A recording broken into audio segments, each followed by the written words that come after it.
If you do not know how to make use of the manual machine, then this video is specifically for you.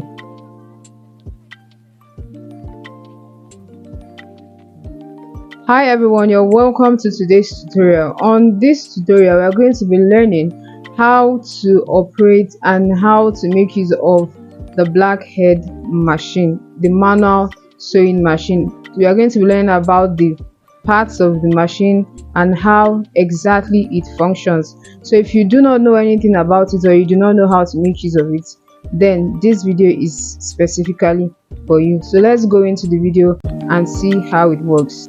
So this is the balance wheel, and to be able to pedal on the machine you have to roll the balance wheel like so. And as you're rolling the balance wheel, you also make sure that your leg is on the pedal itself. So as you roll the balance wheel, your leg is moving back and forth.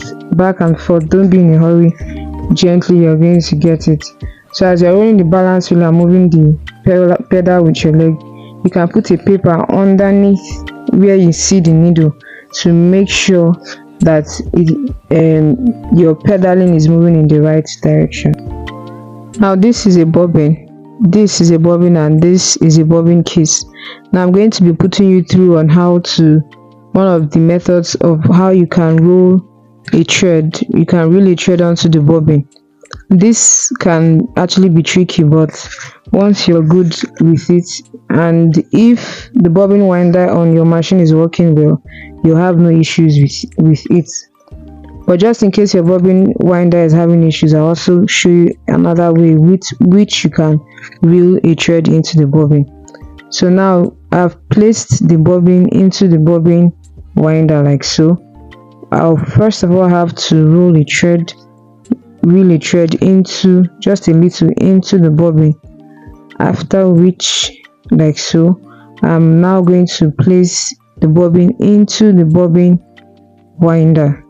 And after doing that, you have to press down the bobbin, those parts on the bobbin winder like so. Make sure it is firm. If it's not well clipped, you will have issues while trying to reel or roll the balance wheel. So you roll the balance wheel like so, and then the thread rolls in automatically into the bobbin. Now this is a second way, another alternative for you to reel a thread. So just as you see me rolling the thread, you get a metal or a needle or a broom or whatever you have and put it in between the bobbin. Make sure to hold the thread not too firm, and then you place it on the balance wheel like so. As the balance wheel is moving, the thread is rolling into the bobbin. Now this is a stitch regulator, and right there you can see different numbers. If you had to take the stitch regulator down to the very last, you're going to get a very loose stitch. But if you take it up just a little, you have a very good stitch. But if you take it too up, it becomes tight. But if you want to double stitch, you take it back and forth, up and down like so. So now we'll be threading the machine. You place your thread just where you see me place that thread onto this part. This part is called the spool pin. So you take your thread through that direction, and then you take it to here where we call the thread guide. You just place it like so, and then we move to the thread tension regulator.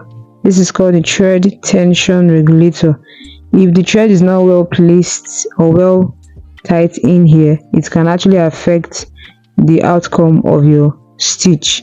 So you make sure to place it like so, and then you pass the thread into the thread take-up before you then pass it into the needle itself. Now this is the needle clamp. It is what holds the needle, and for you to be able to change or fix a needle, you can just loosen it slightly, and then you take out the needle just as you see me doing. Now the needle has two parts.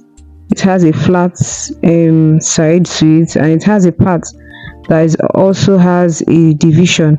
Now you need to be careful, watchful, take note of these parts when you're trying to fix the needle.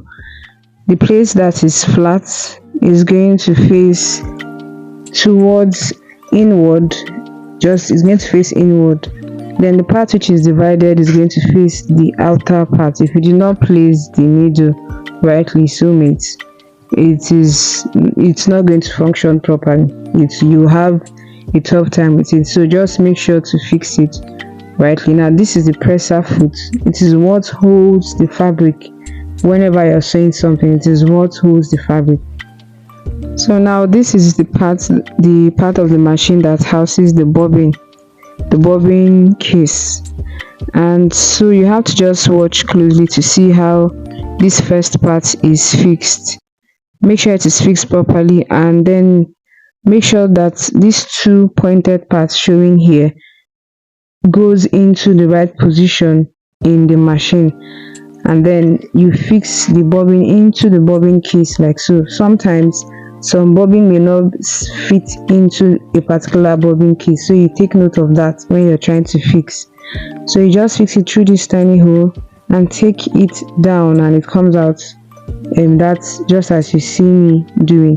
Then you place it into this bobbin hole like so.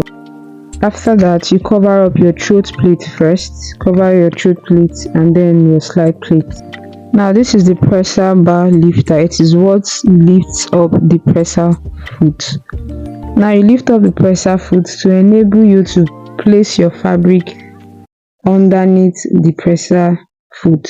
Now for you to be able to sew straight, to practice sewing straight, you get a piece of paper that already has straight lines, or you can create one using a pen and a ruler yourself.